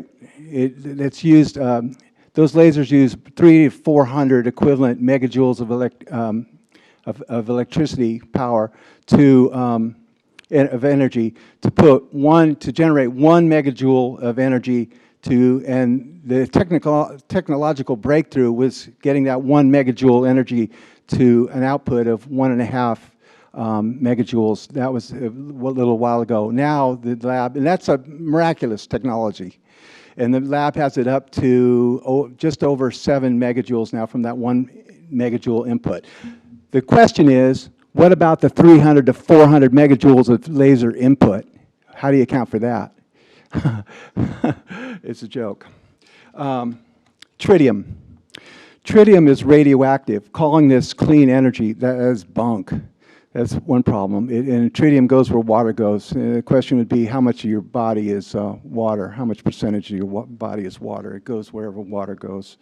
The other problem with tritium is how do you produce it? If you ever got nuclear fusion going, where would you get the tritium from? Currently, tritium comes from nuclear fission. Fission is different from fusion. Fission is a splitting of the atom. The fusion is 2 nucleuses coming together of hydrogen nuclei that produce a tremendous amount of energy, as witnessed by the hydrogen bomb. Okay, to get the tritium is from mostly Canadian reactors. There's no plan for the supply chain, if you ever got nuclear fusion going, to supply the necessary tritium, which is one reason, one technology for fusion is deuterium only to generate tritium with it. So this is not green energy. This is an expensive, colossal boondoggle. You're not paying attention, Livermore, to what's going on here, I'll tell you. The next speaker is Rick Stuhlen, followed by Katie Marcel, followed by Alan Burnham. Good morning, Mr. Mayor, City Council members. It's a pleasure to be here tonight. As was stated, my name is Rick Stuhlen. My wife and I have been longtime residents of this very special city. My professional career was at Sandia National Laboratories as a researcher, the Chief Technology Officer for the laboratory, and later as another corporate executive positions. I'm currently serving on the Board of Directors of Quest Science Center. And I'm here tonight on behalf of Quest to support this proposal, to support Pacific Fusion's proposal for this, what I would consider world-class fusion energy technology development project. Quest's mission is to be a connector in our region and connecting the innovation engine, the technology that's in this region with our communities and our people and our youth. We do this for all ages and all kinds of technologies, and we want to inspire the youth in this region regarding what is coming up in the future in terms of new technologies in the green engineering or green energy area, as well as many others. The possibility of Pacific Fusion locating in our city is very exciting to us. It would once again show the ability of our city to be a leader in what is arguably the most important piece of our future national security infrastructure, and that is renewable, clean energy production. I'm quite familiar with the Z-pinch technology at the center of Pacific Fusion's approach, having been responsible for a similar R&D program at Sandia in New Mexico. We at Quest wholeheartedly endorse this proposal and this project. Thank you. The next speaker is Katie Marcel, followed by Alan Burnham, followed by Drew Felker. Good evening, Mayor Marchand and City Council members. I'm Katie Marcel, CEO of Innovation Tri-Valley Leadership Group, and on behalf of the ITV Network, I'm here to enthusiastically encourage you to support the staff recommendation and approve the Pacific Fusion project. ITV is the only business-centered regional nonprofit focused solely on the Tri-Valley. And in 2021, we engaged more than 1,000 local voices to create the Tri-Valley 2040 Vision Plan. And one of its central pillars is advancing the green economy. Tonight, you have a chance to bring that vision to life. Pacific Fusion's proposal is quite extraordinary. The project represents a $1 billion facility investment right here in Livermore, with 250 high-quality jobs for scientists, engineers, and skilled technicians. It also deepens our educational pipeline, as Pacific Fusion is already building partnerships with Quest, like you heard, and with Las Positas College to prepare local students for these next-generation careers. The founding team brings world-class expertise, and they've secured nearly $1 billion in investment from visionary backers, including Breakthrough Energy Ventures, former Google CEO Eric Schmidt, and Stripe founder Patrick Collison. Approving this project means Livermore could stand at the forefront of developing net positive fusion energy, a clean, abundant, and affordable power source for the world. It builds on the genius of our own national research labs right here and cements the Tri-Valley's role as a global leader in innovation. On behalf of ITV, I urge you to say yes to PAC Fusion, yes to innovation, yes to opportunity, and yes to Livermore's leadership in shaping a sustainable future. Thank you. The next speaker is Alan Burnham, followed by Drew Felker, followed by Tracy Farhad. Yeah, my name is Alan Burnham, as I'm sure you all know. I worked for 10 years on inertial confinement fusion at Lawrence Livermore. I was not, did not understand this would be a technical design review of fusion energy, but setting that aside,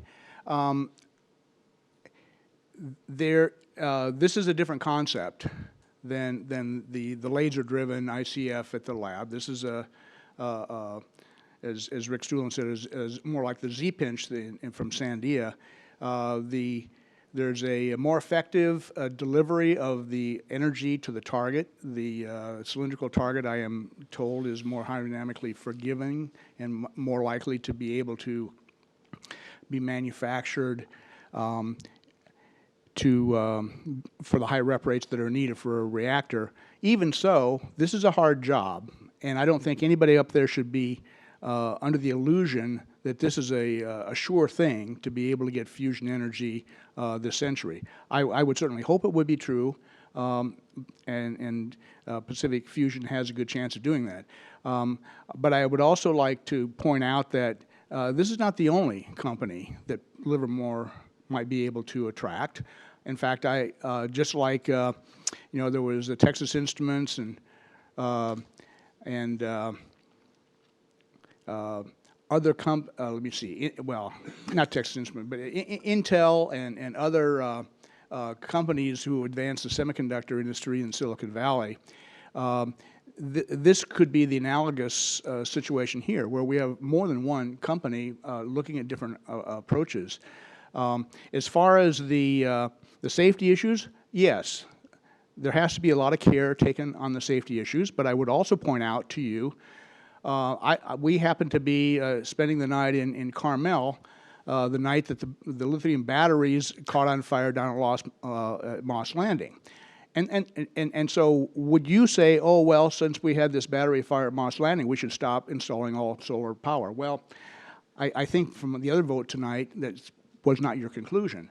So I think you have to always balance risk with reward and make sure that when you do things, you do them safely and expertly. And from all the conversations I've had with Pacific Fusion, I have every confidence that they can do that. As far as the forgiveness of costs, I would merely say that 100% of nothing is nothing. So what we do have is the opportunity to have a lot of good paying jobs that will have a knock-on benefit to the community. Thanks. Bye. The next speaker is Drew Felker, followed by Tracy Farhad, followed by Alan Marling. Hi, my name is Drew Felker, and I live in the neighborhood directly next door to where this facility is being proposed, and I would like nothing more than to see it get built. This is exactly the type of innovation I'd like to see in our community and for my kids to be near. I am deeply aware of the risks that are associated with fusion energy, as I grew up here in Livermore and have studied a number of the different disciplines surrounding risk. So yeah, I would love for the city to do everything we can to bring this company, Pacific Fusion, to Livermore. And going off what Alan said, it doesn't need to stop here. If we can bring in one fusion company, it will make it easier to bring in more fusion companies into the area. And $900 million is nothing for us to scoff at as a community. That would be delightful for our local machinists and technology developers to be able to participate in building the next generation of energy. So, thank you. The next speaker is Tracy Farhad, followed by Alan Marling. Good evening, Mayor and Council members. My name is Tracy Farhad, and I serve as President and CEO of Visit Tri-Valley, the official marketing and destination marketing organization for the cities of Livermore, Pleasanton, Dublin, and the town of Danville. And tonight I'm speaking on behalf of our board of directors and the 42 hotels that we represent to express our full support for the proposed Pacific Fusion project. We believe this project actually represents a transformational opportunity for Livermore and the broader Tri-Valley region. Not only will it continue Livermore's leadership in cutting-edge energy research, it will also bring significant economic benefits to our community. And the creation of approximately 250 high-quality jobs will not only strengthen our local economy, support area businesses, but also contribute to a really thriving workforce. This project will also help attract new talent and investment to our region. Now, from a tourism and hospitality perspective, this facility will also welcome visiting researchers, collaborators, and leaders from around the world. And that increased visitor traffic and awareness of who and what Livermore is will directly support our hotels, restaurants, and small businesses, creating long-term value for our cities and residents. Livermore has always been a hub of innovation, and this project builds on that legacy. So the Pacific Fusion project is forward-thinking, impactful, and a win for the entire Tri-Valley. So we respectfully urge you to approve this project and the related incentives so we can continue to grow together as a region defined by innovation, sustainability, and opportunity. Thank you for your time. The last speaker is Alan Marling. Mayor and council members, you will have heard of the moonshot when President John F. Kennedy challenged the nation to put a man on the moon within a decade. We weren't sure it could be done, but 8 years later, we succeeded. Well, many people doubted we could achieve fusion, but 60 years later, Lawrence Livermore National Laboratory achieved ignition. Fusion is the reaction that powers the sun. Chemically, 2 hydrogen atoms fuse into helium. For decades, we have tried to reproduce it on Earth, as it can theoretically produce endless energy and zero harmful waste. On December 5th, 2022, local scientists finally got their sunshot. For the first time, a fusion reaction outside our closest star generated power. Now the true challenge begins. we are maybe a decade away from a fusion power plant if we mobilize behind that technology like we did in the space race. In the 1960s, we were competing against the Soviet Union. This time, humanity must stand together against a common threat in the climate crisis. If Livermore welcomes fusion development and the technology never delivers, I would never fault us for trying. But if fusion succeeds in powering the planet, Livermore and its forward thinking may be thought of as brilliant as the sun. That concludes public comment. Okay, thank you for your comments. I'm going to close the public comment period and bring it back to the council. Questions from the council first. Councilmember Barrientos. I don't have a question, but I'm for this, but really I was impressed by the delivery that that PhD person over there, Emily, the way she explained it was like, God, this lady's smart. Anyway, and thank you a lot for everybody who's involved in this, and I think it's a good step forward for Livermore. And I see Livermore as a science center and also an art center. And I think that this will be a boon for Livermore, and I think it will be a big ripple effect if we get it. But like Alan said, that we might as well go for it. And if we get it, it's not a done deal. We're competing against some high-powered cities. But I think the area we have and the people we have here and the groups that came forward today, I think we all get together and we push this thing over the finish line. And I hope that they will bring it over here. And I support this wholeheartedly, and the way it was explained to me, it has nothing to do with lasers or anything like that. Well, the way the physicists over there told me anyway. Okay, Councilor Dunbar? Sure, I have some comments? Just comments. Okay. One, as I've done many times when we've had Oak Business Park development, I will again say that I work within a radius of this proposal. I am not an officer of that company, so I don't have any financial conflict of interest with this development going here. I don't have any decision-making authority with the company I work for at my day job.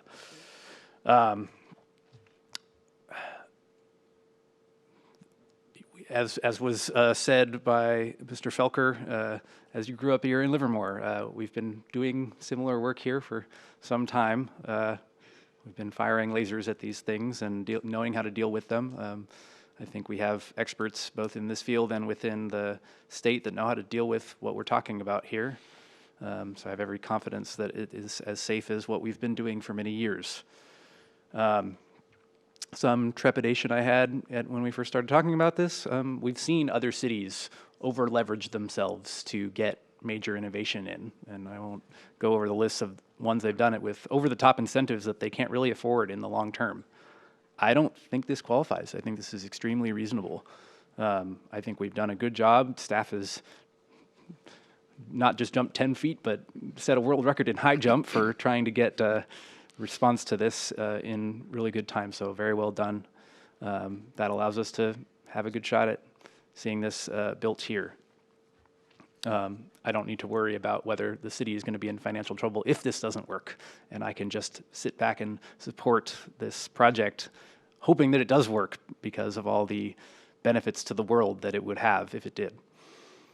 I don't need to know if this is the perfect technology. I'm not spending the money to get it built. And as long as we're not over-leveraging the city, then it's very easy to give that hope along the way. As Alan Burnham said, 100% of nothing is nothing. And this is the right risk profile for what we're seeing here today. We've seen a lot of pullback in support from the federal government for solar and wind, and the alternative of not getting this is more coal and natural gas use, which doesn't really help anybody. So I can only say Godspeed to trying to get this to work. I hope it works, and it has my support. Councilmember Wong? I want to thank all the community members who came out to speak tonight. I think you can see from the expertise of people who just showed up to speak at our meeting, who are members of this community, who live here and work here or worked here, that this is a community that's very knowledgeable and has unusual expertise in the particular work of this company. And in fact, I would say for Pacific Fusion, it would be hard for them to find a more qualified labor pool in any other city, perhaps in the world. This project is a great match for Livermore.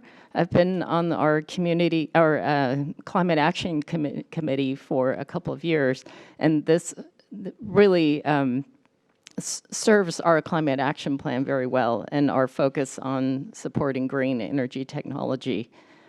Our state senator, Jerry McNerney, as you probably know, has been advocating to create a fusion hub in his district, and which we are in his district, and it would be a huge supporter of exactly a project like this.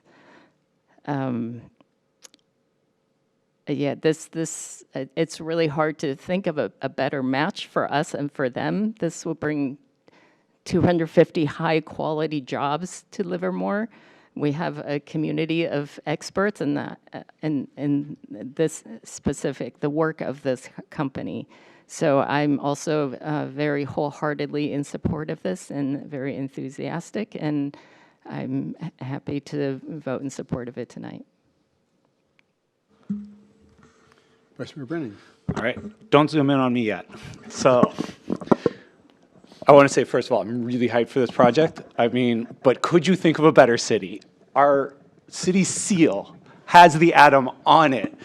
Like, we created the sun in this city. We had ignition breakthrough. Like, this is the place to be for Pacific Fusion. I know there's competing cities. I'm not going to talk bad about them. Oh, go ahead. But they can't compete. The quality of life your employees would have here, you already have employees working here. The amount of talent you have at your disposal, the amount of resources you have if you come to our city is absolutely unparalleled. You will not find the resources, the quality of life, the city staff. I know, and you've been working with them, you don't need to lie to me because I know our city staff has been the best staff to work for. They have gone everything they can possibly do to try to make this an appealing package. We are working so hard to make sure you're here, and I want you to know, like, we don't just want to approve this project, pat you on the back and say, thanks, this is great, like, go at, have fun. We are here to say, we want to build this, we want to support you through this project, we want to support ancillary businesses that will support you. The type of fusion they're building is, you know, it's crazy to me how many weird ways we come up with to boil water, but crushing a tin can to boil water with a burst of energy is definitely new to me. However, like, this isn't the lasers with, you know, having to import technology from other places. This is a technology that we can build in our backyard.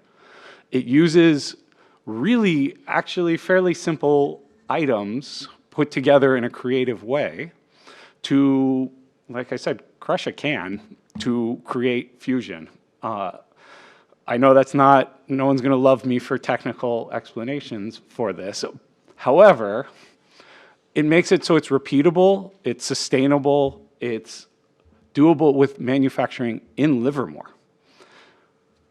We really lucked out on the timing for this. We just annexed SMP 39. And so we happen to have a piece of land perfectly suited in a location that gives you access to the airports, the labs, to scientists, technology, all of the different things that our region has. We also have the land to continue expanding. I do want the city to continue looking for other opportunities for us to find industrial, because when Pacific Fusion comes in, and I am sure they're going to choose us because there really is no reason to go elsewhere. When they choose us, we want to make sure we have everything we can to continue to support them, to continue to build. So I put on staff to really focus on that. We want to be the fusion hub. We already are with the labs, Now it's continuing to build that infrastructure to make it commercially viable. I was able to visit Pacific Fusion twice over the last month or so. They really walked me through everything. For anyone on council or staff who hasn't had an opportunity, I am sure they would be happy to have you out, show you what they're doing. This is how the world changes. And you know, my part in this is going to be a little plaque that sits on some building, maybe somewhere. Like, I'm never going to be smart enough to actually be able to, you know, help make fusion happen. But if I can give them a space and the supports, and if staff can continue to have the enthusiasm and support for them, I think that this is where the world changes. And I'm sorry, I have to say this also for the record, Pacific Fusion might not be the one in the end. They're taking a risk as a company to really, as you said, shoot for the moon. You know, even if they don't succeed, we want to be the spot that builds them up as a company, that builds this technology up, and gives them the best opportunity. Because regardless, they're going to invent technologies that are going to be useful in other products and other services. They're going to support industries that are going to build up high-paying jobs in Livermore. They're going to enhance our city regardless of if they make the breakthrough and actually can have a repeatable fusion power plant. And what if they do? If they succeed, Livermore could have renewable, infinite green energy. We have one of the predominant labs in the nation suddenly has access to all the energy they need. We have Quest Science Center promoting this new technology. We have Visit Tri-Valley and Innovation Tri-Valley bringing in businesses and tourism and the support structure that'll support our wineries, our other businesses. This may or may not be the ultimate be-all, end-all, but this is an opportunity for Livermore that is amazing. And like I said, I know that the leadership at Pacific Fusion really does feel that way. And I hope when the remainder of the board watch this video, please know we aren't just looking to build you a box to put your technology in. Livermore is the city, the only city that is going to support you not just through building this building, but for as long as you are here to make sure that this is the location to expand this technology. I am so excited and I so look forward to you coming back to us and asking for that final approval. I will be thrilled when that happens. So absolutely, I am in support of this. Absolutely, staff, keep doing what you're doing. Community, thank you for coming out. Like, we are excited. Everyone here really wants to see this happen. So thank you so much for considering us now. Pull the trigger and choose us. We are ready. We are excited. We are good to go. Thank you. Wow. I'm really excited. Are you excited? A little bit. Tough act to follow here, because there was a reason that I asked if anybody had questions, because I have a couple of questions, and I didn't want to step on this wonderful My question is, could it be better? No. But I do have a couple of questions about the project. And so let's go from the sublime to the ridiculous here. So this coming Saturday, I'm going to be presenting a proclamation for the Mayor's Monarch Butterfly Challenge. And it's like, how is this related? But don't worry, I'll get there.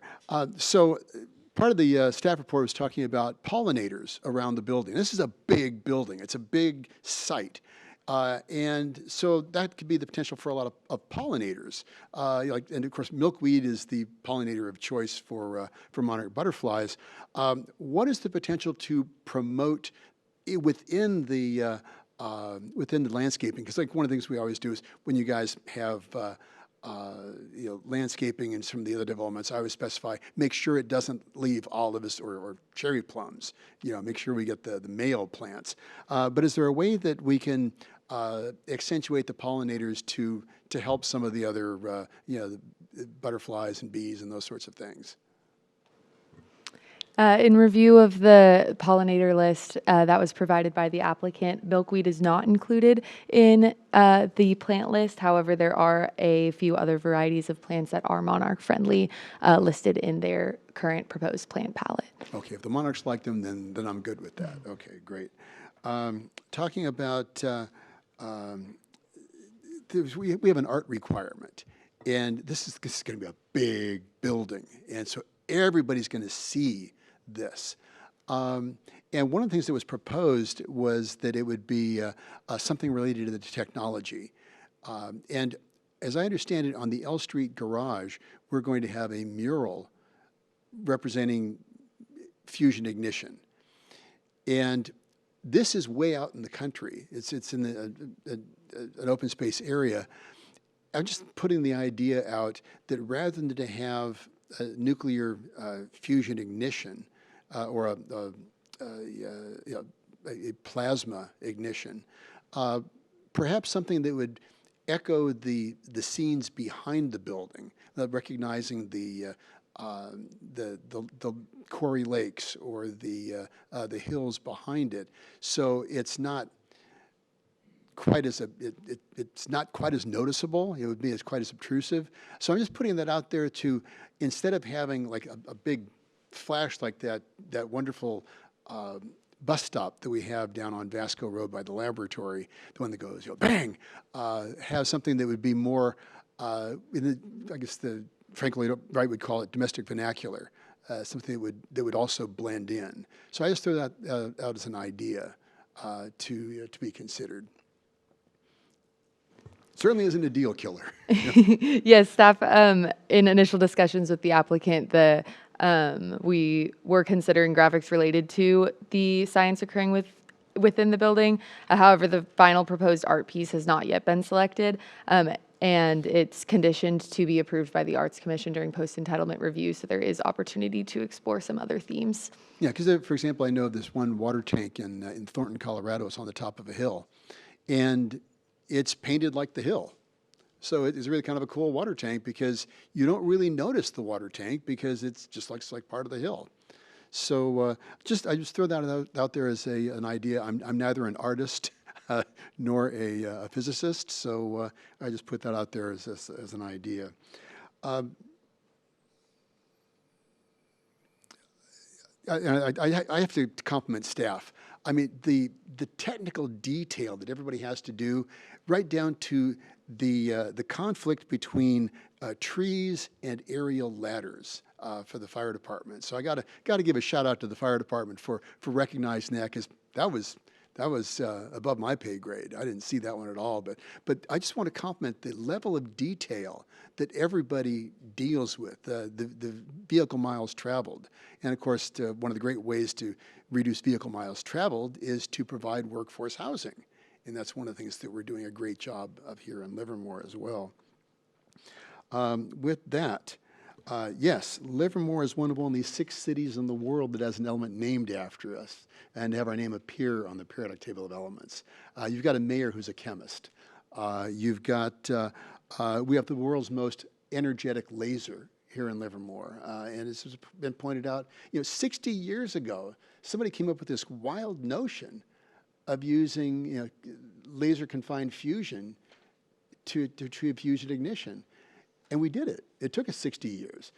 From the time that the Wright brothers first flew at Kitty Hawk until we put a man on the moon was the span of one human lifetime.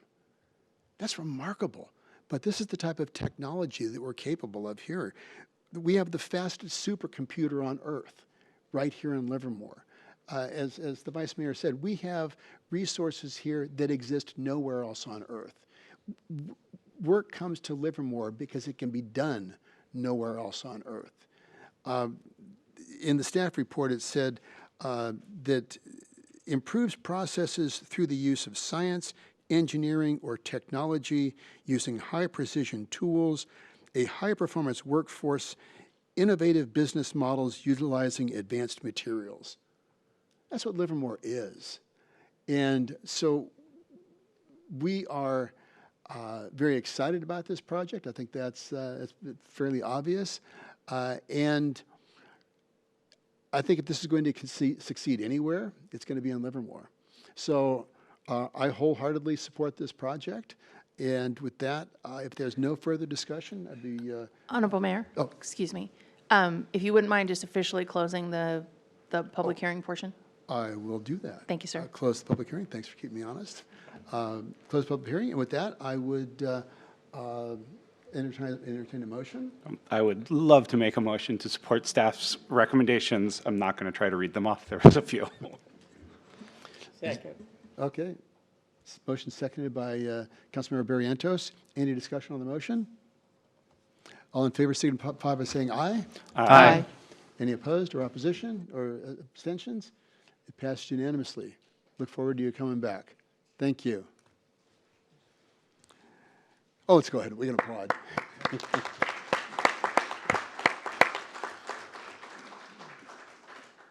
Okay, with that, we're going on to 8.1. This is the designation of the voting delegate and alternate for the 2025 League of California Cities General Assembly. Who's going to the General Assembly? You're going? Yeah. Okay. All right. Well, very good. Well, I'm not going, so I'm going to rely on you guys. Okay. So as far as the voting delegate, I would suggest nominating the vice mayor.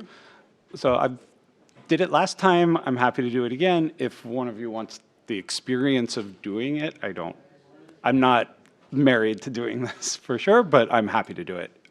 So I don't know. Want to do it? You can have it. Did you want? Well, right?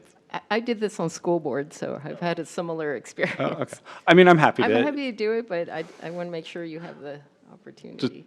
To make sure your flights. So one of the things, I don't know if you have your flights already. It tends to go a little bit later on the final day if you are the voting delegate, would be the one thing. So if your flight is right at conference end, I scheduled mine later to visit family. So I'll be there later regardless. If your flight's right at the end, don't volunteer, basically, but. Yeah. Why don't you go ahead and. Okay. Okay. So, Sure. Vice Mayor, I will nominate him for the appointment. Does this have to be a formal nomination process? Yes, sir. Do you want to identify an alternate? Okay, let's go with, let's go with Councilmember Barrientos. You're going to be there? Yeah, I'll be there. Okay, you can be the alternate. That's my nomination. Do we have a second? We can actually have two alternates if you both want to. Okay. I believe. I'll be Ben's alternate. Okay. All right. All right. So we have an alternate. With that, is there a second? I'll second. Okay. And there's no public comment on this one. Okay, no public comment. Very good. With that, all in favor? Aye. Aye. Any opposed? Abstentions? Passed unanimously. Very good. And now on to the second main event. We are appointing and approve the employment contract for our new city attorney, our new past and future city attorney, Kim Silly. So do we have a staff report here? We have Tina Olson. I was going to say, Emily is not only an awesome planner, but she knows how to get the PowerPoints up. So anyway, good evening. That comes down to that high-performance workforce that we have. I know. She's technical amazing. staff. I love her. So good evening, Mayor Marchand and council members. My name is Tina Olson, your Administrative Services Director. I'll be presenting the City Attorney Employment Contract item this evening.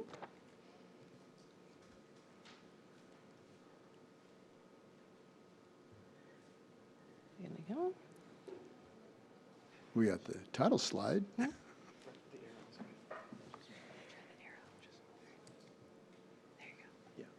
we go. and I need help with that too. So, as you know, following City Attorney Jason Alcala's retirement announcement, Council worked with Bob Murray and Associates to conduct a recruitment for a new city attorney. That process resulted in 17 applications. City Council interviewed the top 4 candidates, and Council selected Kimberly Seeley to be the city's new city attorney.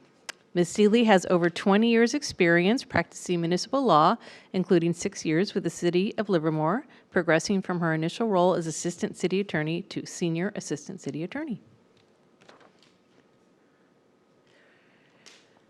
The mayor and vice mayor served as the council's city attorney selection committee and negotiated a contract with Ms. Seeley that has the following terms: a start date of September 29th, an evergreen contract, which means it has no end date, 12-month severance pay except if termination is for cause, $315,269 base annual salary, $270 per pay period contribution to deferred compensation that'll be matched by Ms. Seeley.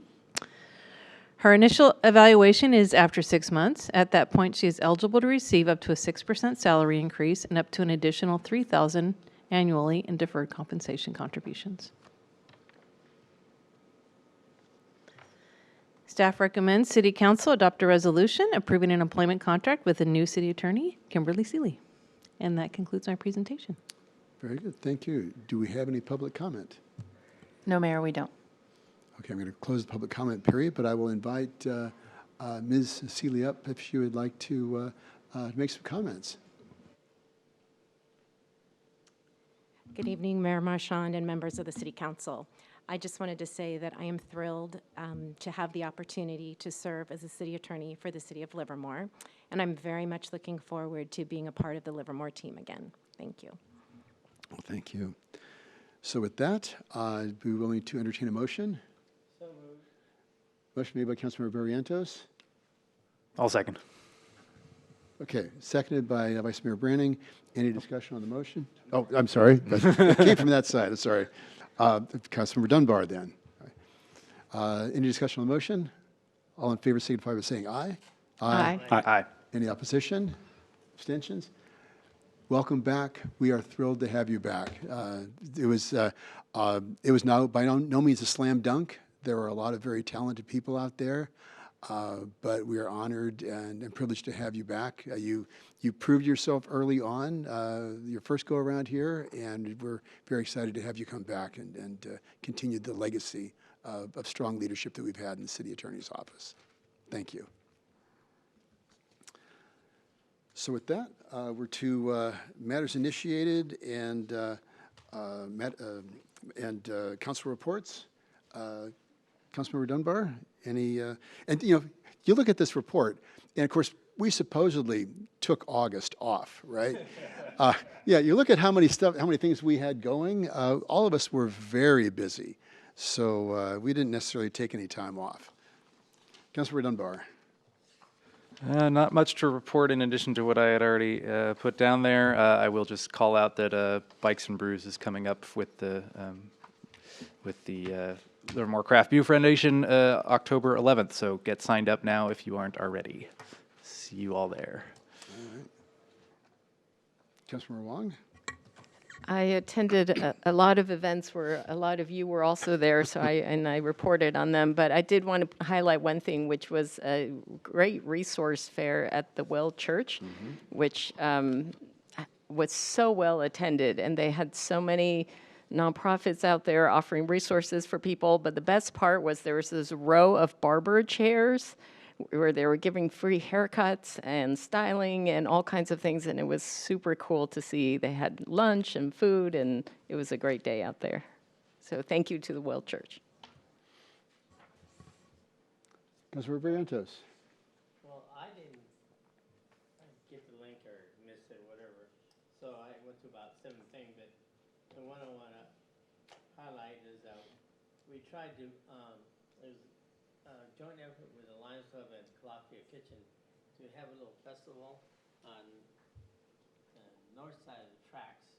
And the whole idea was to try and get more people, more business to come over to our area in Springtown. And a lot of people were pleased. We had about 30 vendors, could add more. It was interesting going through the process to get a permit. and all that. So we worked it out. But even the mayor showed up. So thank you for coming over. And people were pleased, and one lady kept saying, "We got to do this more often." I said, "It's one time is hard enough." I think she wanted like once a month, and that me. So I don't know what we're going to do there. We're going to reassess what we want to do over there. But the whole idea is to try to get more business, have them succeed, do better, which means more taxes for us, right? Yeah. All right. Vice Mayor. All right. It's been an exciting month. Back in school, the students are all settled. My teachers are all working hard. So it's been very exciting on the work front. I did have a couple of really great things that I wanted to highlight. One, I was able to be an assistant auctioneer at the Culinary Angels Gala, so that was fun. It was a surprise when I walked in. They needed a little help, and I got to do it, and it's my first time ever being an auctioneer, and I liked it. I might do it again sometime. We'll see. Attended a number of events. The biggest one I wanted to highlight, though, is the Tri-Valley Nonprofit Alliance had the Resource and Volunteer Expo about 2 weeks ago, I think. It was a great event. We had a ton of different nonprofits come out. All of them are looking for resources and volunteers. So for anyone looking to give back to the community, there is plenty of opportunity for you, from as little as a few hours here and there to regular work every week, delivering meals, helping to, find shelter for people, helping to give them legal advice, whatever your skill set is, there's someone who is there to, connect you with people in need. And the need is real. With that coming up in just a couple weeks, on the 20th, is Livermore's Community Service Day, which I think ties in great, about a month apart from the Volunteer Expo, to say this is an opportunity. If you're not ready to commit to regular volunteering, come out for that one day. There's a wide variety of projects. The mayor and I were last year lugging Barker around to help set up a play area. It was a lot of fun. The weather looks like, so far it's been holding what's been very nice, so knock on wood, it stays that way. But sign up. It's a partnership with LARPD and many others. You can find information on our website, their website. Almost everyone, I think, in the city has gotten an email one way or another about this at this point. So please sign up for the Community Service Day. It's an amazing event. And at the end of it, we meet up at Las Positas. We celebrate. There's music, food. It's a great time. So I hope to see everyone there. Thank you. All right. Well, thank you. And busy last month. We were all at the National Night Out, and that unfortunately got left back in the dust. But we had over 40 different events throughout the city, and all of us were out there and just having a great time, having an opportunity to meet with the community. And Tater and Murphy were out there, the fire department, police department, everybody was out, just getting to know each other and promoting community safety. I was at the retirement of LPFD Joe Testa. He worked almost 30 years for the city, and I think he was the first one to start here and retire here. So he started his career here. So best wishes for Chief Testa. And finally, we had the ribbon cutting at long last for Access Community Health on 2nd Street. Great place. They actually opened in January. But they didn't have the ribbon cutting because when we had the groundbreaking, it was 100 degrees outside, and I figured they wanted to wait until it was 100 degrees outside to have the ribbon cutting, and that's exactly what they did. So, but great addition to the community, so very happy to have them here. With that, seeing no further business before the city, the city lost another friend recently. He was a physicist, an author, a city historian, a musician. Alan Frank passed away. I actually have a couple of his books. He wrote the definitive book on the Livermore Depot, and he passed away not long ago. So I would like to adjourn the meeting in honor and in memory of Alan Frank. So with that, thank you.